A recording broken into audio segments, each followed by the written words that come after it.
This story is titled, My Fiancé Threatened to Call Off Our Wedding If I Didn't Meet Her Demands, so I ended things right there. All right, so let me set the stage for you. I'm just a regular guy from a tiny town in Montana. Picture this: one main road, a diner that doubles as the gossip hub, and a Walmart that everyone treats like the mall. That's where I grew up, and honestly, I wouldn't trade it for anything. Life was slow and simple, and that's how I liked it. My family wasn't rich, but we weren't struggling either.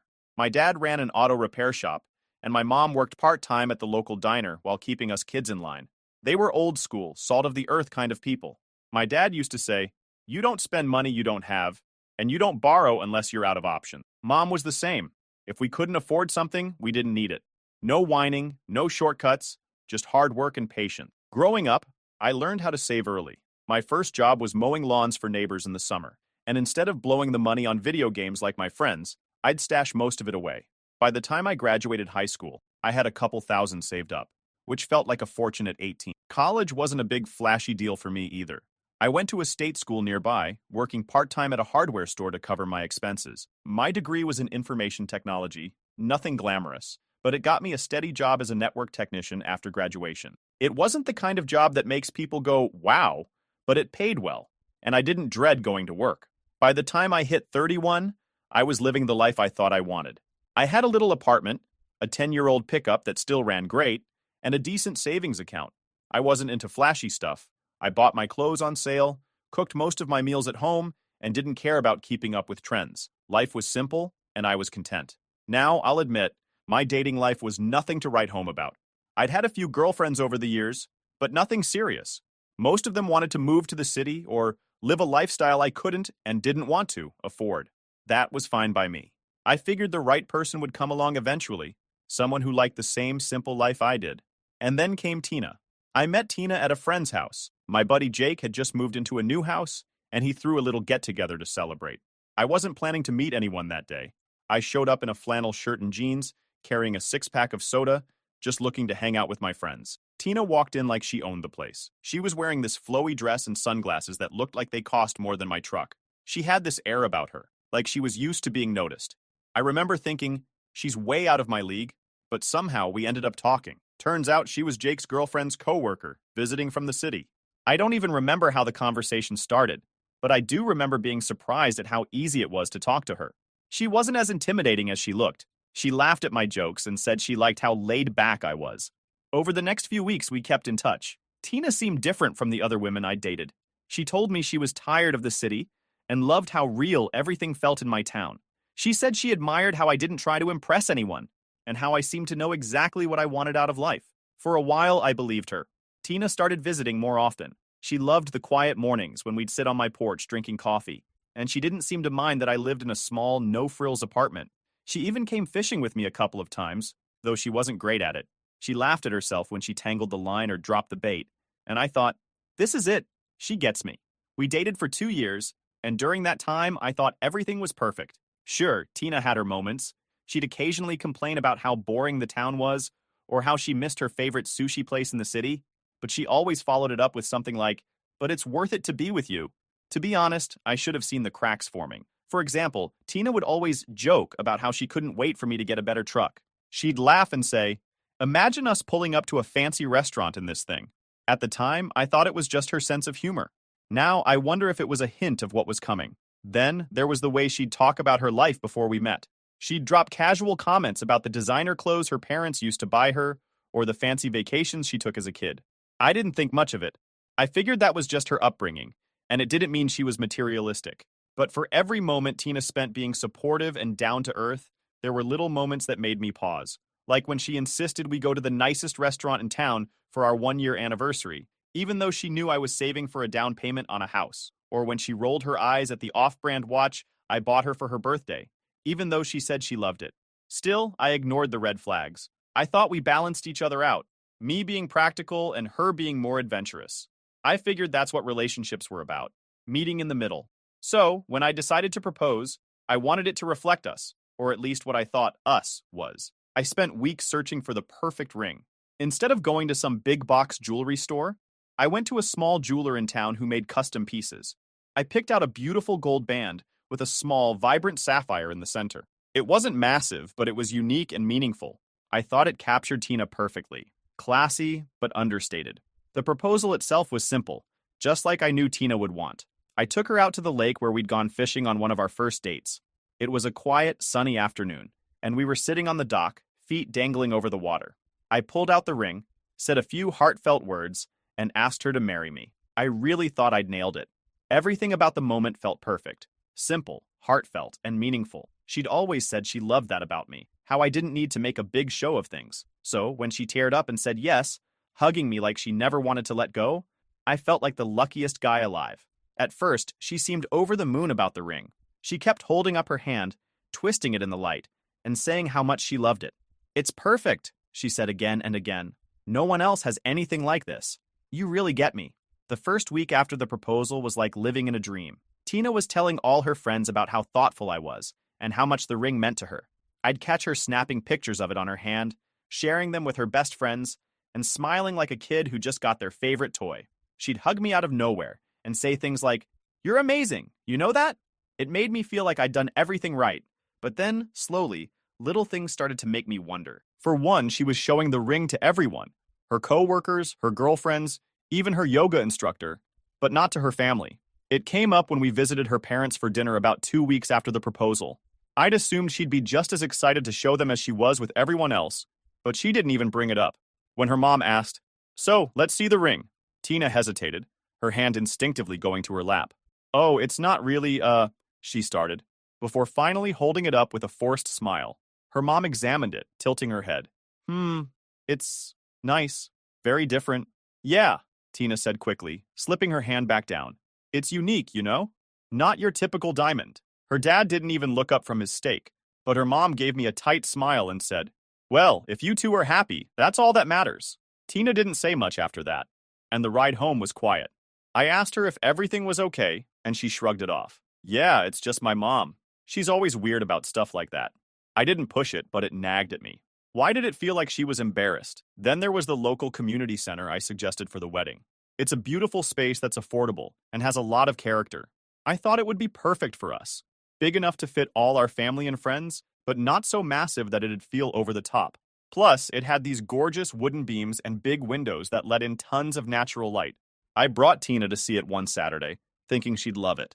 She walked around politely, nodding at all the details I pointed out, but her excitement wasn't there. "What do you think?" I asked, trying to gauge her reaction. "It's nice," she said after a pause, but there was a hint of hesitation in her voice she couldn't hide. "Just nice?" I pressed, laughing a little to lighten the mood. She shrugged.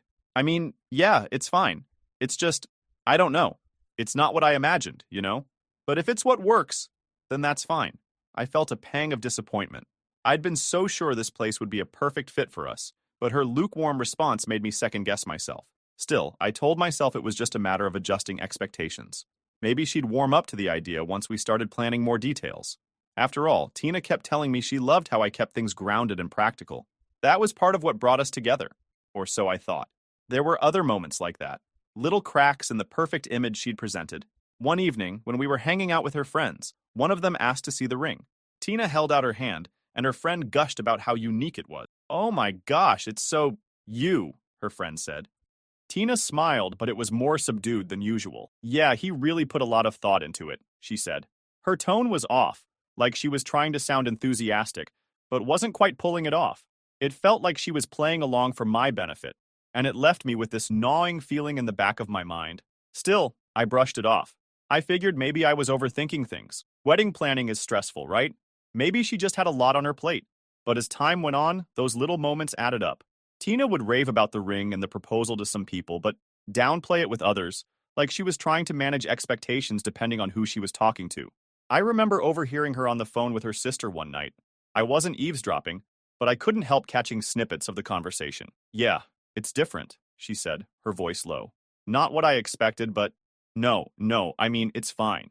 He really tried, and that's what matters, right?" That stung. I'd thought she genuinely loved the ring and everything it represented, but hearing her talk about it like that made me wonder if she was just putting on a show for me. At the time, I didn't know what to make of it. I wanted to believe she was just dealing with pressure from her family or friends, but part of me couldn't shake the feeling that Tina wasn't being entirely honest about how she felt. The thing is, she never outright complained. She didn't demand a different ring or insist we book some extravagant venue, but there was a subtle, unspoken disappointment that I couldn't ignore. It was in the way she hesitated when someone asked about the ring, the way she looked around the community center, like she was forcing herself to see potential, the way she always seemed to deflect when I asked her what she wanted. At the time, I chalked it up to nerves or stress. After all, planning a wedding is a big deal, and Tina had always seemed so supportive of my practical approach to life. I figured we'd work through it together, but now I wonder if those little moments were warning signs of what was to come. If Tina's true feelings were starting to peek through, even if she wasn't ready to say them out loud. And then, little by little, things started to shift. It began with the guest list. I'd assumed we'd keep it small, just close family and friends, maybe 50 people tops. Tina and I both come from pretty big families, but I thought we could find a way to pare it down. When I brought it up, Tina seemed on board. "Yeah, that sounds good," she said. "We don't need a massive crowd. It's about us, not anyone else." Great, I thought. We're on the same page. But a week later, she handed me a rough draft of the guest list, and my jaw nearly hit the floor. It had over 200 names on it. "What is this?" I asked, holding up the list. "It's just a starting point," Tina said, smiling like she hadn't just doubled our head count. "Tina, this is 4 times the number we talked about." She shrugged. "I couldn't leave anyone out. I mean, my parents have a lot of friends, and they'd be offended if we didn't invite them. And then there's my coworkers, plus some of my college friends." I frowned. "Do you even talk to half these people?" "Not all the time," she admitted. "But it would be rude not to invite them. Plus, the more people we invite, the more gifts we get, right?" She laughed like it was a joke, but I wasn't so sure. "Gifts aren't the point, Tina," I said. "We can't afford a wedding for 200 people. We'll figure it out," she said breezily. "It's not like everyone will show up anyway." I let it go for the moment, thinking we'd revisit the list and trim it down later. But deep down, I started to feel like I was losing control of the wedding plans. Then there was the venue. After the lukewarm reaction to the community center, Tina began showing me pictures of other places, ones that looked like they belonged in a movie, not a small-town wedding. One was a vineyard with sprawling gardens and chandeliers in the ballroom. Another was a fancy hotel downtown with a rooftop terrace and city views. "These are just ideas," Tina said, scrolling through the pictures on her phone. "They're beautiful," I admitted, "but they're way out of our budget." She sighed. "I know, but don't you think it would be amazing to get married somewhere like this? It's our wedding. It should feel special." "It will feel special," I said. "It's not about the venue. It's about us." Tina gave me a tight smile. "I know. I just want it to be memorable, that's all." I could tell she wasn't happy, but she didn't push it further that night. Still, the seed had been planted. As the weeks went on, her expectations kept creeping up.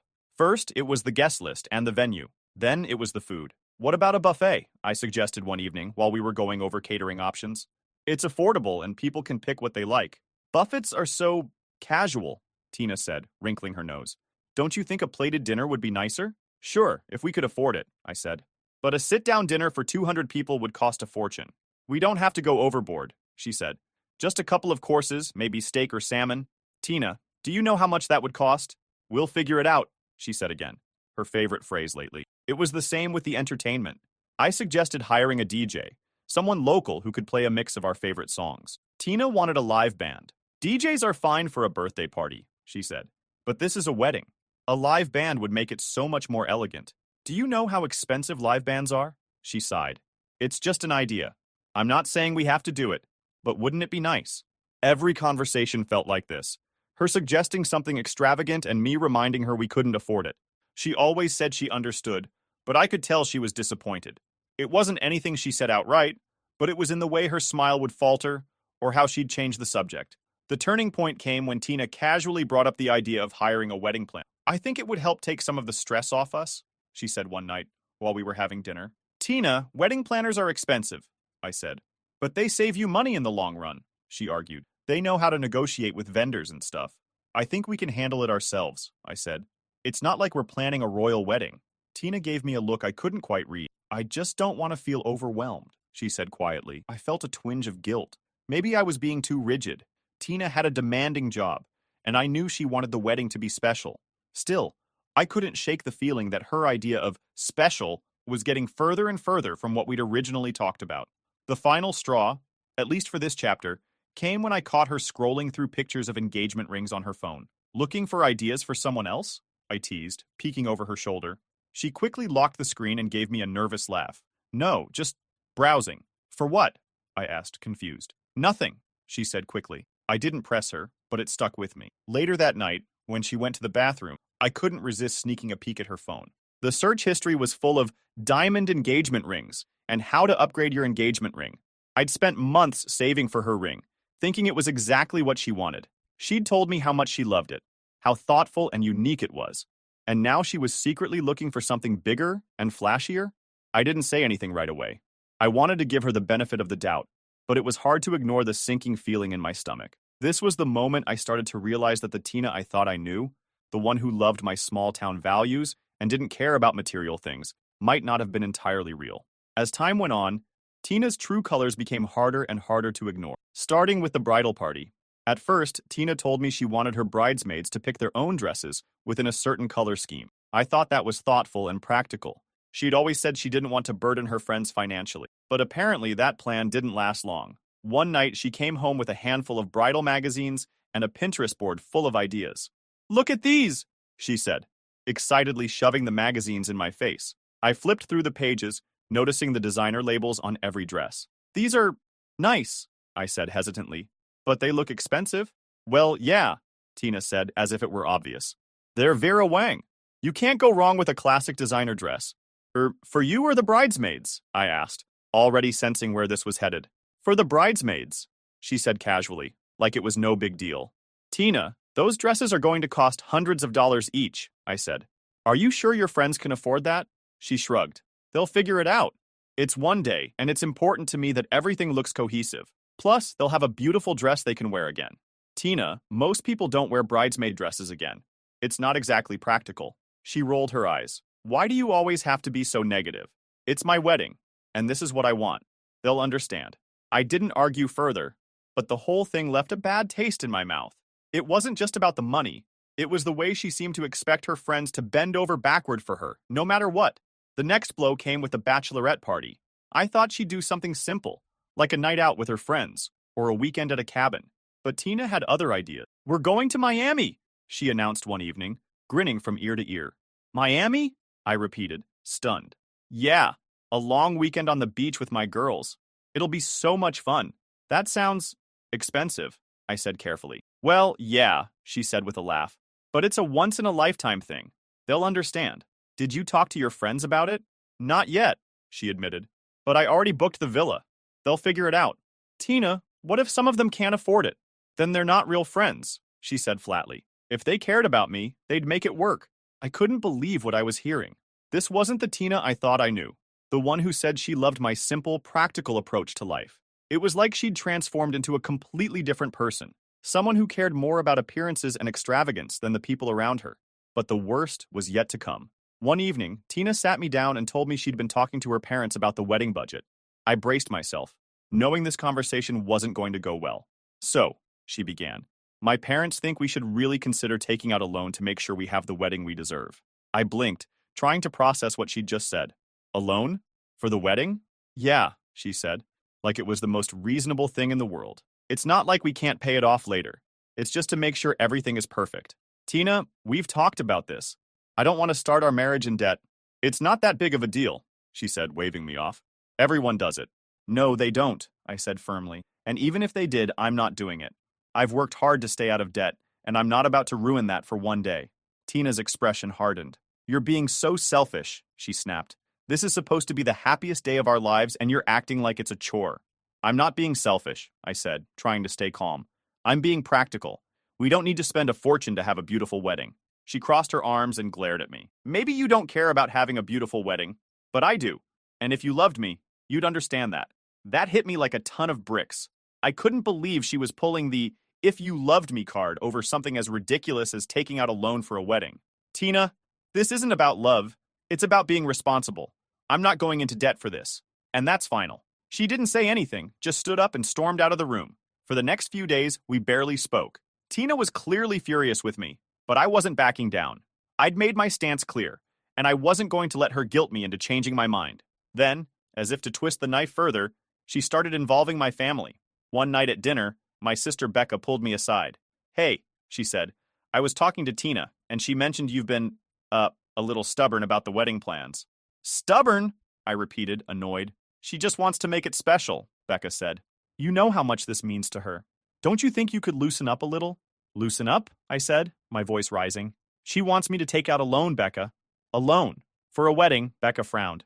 Well, yeah, but it's not like you can't pay it off later. That's not the point, I said, feeling my frustration boil over. I'm not going into debt for one day, no matter how special it is. If Tina can't understand that, then maybe we have bigger problems. Becca didn't have much to say after that, but I could tell she didn't agree with me. Tina had clearly done a good job of spinning the situation to make me look like the bad guy. At this point, I was starting to feel like I didn't even recognize the woman I'd proposed to. The kind, supportive, down-to-earth Tina I thought I knew had been replaced by someone who cared more about appearances and status than the life we were supposed to be building together. The wedding was no longer about us. It was about her and what she wanted. And the more I tried to stand my ground, the more she seemed to resent me for it. I wasn't sure how much more of this I could take. At this point, things were already on thin ice between me and Tina, but what happened next completely shattered whatever was left. The tension from all her demands and our fights had been building, but I still thought we might be able to work through it. I was wrong. It started with Tina asking me to come over to her parents' house for dinner. This wasn't unusual. We'd had dinner with her parents before. But this time, something felt off. She was overly sweet about inviting me, saying things like, "It's just a casual dinner. My parents want to talk about the wedding plans. Nothing serious." I should have trusted my gut because when I walked into their house that night, I could tell immediately that something was up. Her mom and dad were sitting in the living room with these overly polite smiles plastered on their faces. Tina's dad, a guy who rarely said 2 words to me before, suddenly acted like he was all buddy-buddy. "Ah, there he is," he said, clapping me on the back. "The man of the hour." I gave a small smile, not sure where this was going. Tina grabbed my arm and led me to the couch, sitting closer than usual. That was my second clue. Something was off. Tina usually wasn't big on PDA around her parents. Her mom brought out drinks, and we made small talk for a while. It was awkward, but I chalked it up to wedding stress. After about 20 minutes, Tina's dad cleared his throat and leaned forward. "So," he started, "Tina's told us about some of the financial disagreements you two have been having." I glanced at Tina, confused. She gave me this tight-lipped smile, like she was trying to encourage me to play along. Yeah, we've been talking about the budget," I said. "I think we just have different ideas about how much we want to spend." Her dad chuckled, but it wasn't a friendly laugh. It was the kind of laugh people use when they're about to say something they think is clever, but is really just condescending. "Well, son, a wedding isn't just a party. It's an investment. It's a reflection of your commitment to each other." "Right," I said slowly. "But I don't think starting a marriage in debt is the best way to reflect that commitment." Her mom chimed in, her voice dripping with fake concern. "Oh, but isn't it worth it to make Tina happy? She's always dreamed of a beautiful wedding. Don't you want to give her that?" I could feel my blood starting to boil. "Of course, I want her to be happy," I said. "But I also think we can have a beautiful wedding without spending money we don't have." Tina's dad leaned back in his chair and crossed his arms. "So, what I'm hearing is, you're not willing to step up for my daughter." That hit me, but I stayed calm. "No. What I'm saying is that I'm not willing to jeopardize our future for one day." Tina and I talked about having a simple, meaningful wedding, and that's what I thought we both wanted. Tina finally spoke up, her voice soft and almost pleading. "Babe, it's not about jeopardizing our future. It's about making memories, starting our life together in a way we can look back on and feel proud of." I turned to her, trying to keep my voice steady. "Tina, I want those things too, but I don't think we need to spend a fortune to have them. We can make memories without going into debt." Her mom sighed dramatically. "Oh, honey, sometimes men just don't understand. You're trying to create something magical, and that's hard for them to grasp." That was it. I'd had enough. I stood up, feeling the weight of their judgmental stares. "With all due respect," I said, looking at her parents, "this isn't about me not understanding. It's about priorities. I've worked hard to build a stable life, and I'm not going to throw that away for something we don't need. If that's not good enough for Tina, or for you, then maybe we need to reevaluate what this wedding is really about." Tina's dad stood up too, clearly trying to intimidate me. "Reevaluate? What are you saying, boy?" "I'm saying," I replied, my voice firm, "that I'm not going to be bullied into doing something I don't believe in. I love Tina, but I won't sacrifice my principles or my financial stability for anyone." The room went silent. Tina's mom looked like she'd just seen a ghost, and her dad's face turned bright red. Tina, on the other hand, looked absolutely stunned. "You're overreacting," she finally said, her voice shaky. "No, Tina, I'm not," I said, turning to face her. "This has been building for weeks. You've been pushing for things you know I can't afford, and I've tried to compromise, but it's never enough. I can't do this anymore. Her eyes filled with tears, but I didn't back down. If having your dream wedding is more important than building a life together, then maybe we're not right for each other. Tina, say something, her mom hissed. But Tina just stared at me, speechless. I grabbed my coat and turned to leave. I think it's best if we take some time to think about what we really want, I said. I'll let you know when I'm ready to talk. The next day, I packed up the few things Tina had left at my apartment and texted her to come pick them up. She didn't reply right away, but later that evening, she sent me a long message saying how hurt she was and how she couldn't believe I was giving up on us. I didn't respond. I knew there was no point.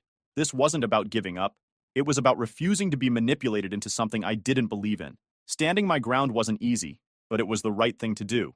I might have lost Tina, but I kept my dignity and my future. And honestly, that was worth a whole lot more than any wedding. Over the next few weeks, Tina's true nature became even more apparent. Through mutual friends, I learned she was telling people I was cheap and selfish for not agreeing to her wedding plans. Some of her friends reached out to me asking if it was true that I refused to pay for basic wedding expenses. I set the record straight with anyone who asked, but I didn't go out of my way to defend myself. People who really knew me wouldn't believe her nonsense anyway. What really blew my mind, though, was when I found out Tina was already dating someone new, a guy named Eric, who apparently worked as a lawyer and had a reputation for throwing money around. According to one of my buddies, Tina had been bragging about how Eric was willing to give her the life she deserved. And then, karma came knocking. About 2 months after our breakup, I ran into one of Tina's bridesmaids, her best friend Lily, at the grocery store. Lily and I had always gotten along, so I wasn't surprised when she stopped to chat. What did surprise me, though, was how quickly she brought up Tina. "Have you heard about her and Eric?" Lily asked, a knowing smirk on her face. "No," I said cautiously. "What about them?" Lily grinned. "Well, let's just say her dream wedding didn't exactly pan out. Apparently, Tina had been pushing Eric just as hard, if not harder, than she'd pushed me. She'd talked him into booking a massive venue, hiring a high-end wedding planner, and even buying her a new engagement ring. A diamond, of course. But when she started demanding an even bigger budget and throwing fits over minor details, Eric had had enough. "He called off the wedding," Lily said, clearly trying not to laugh. "And get this, he didn't just end the engagement.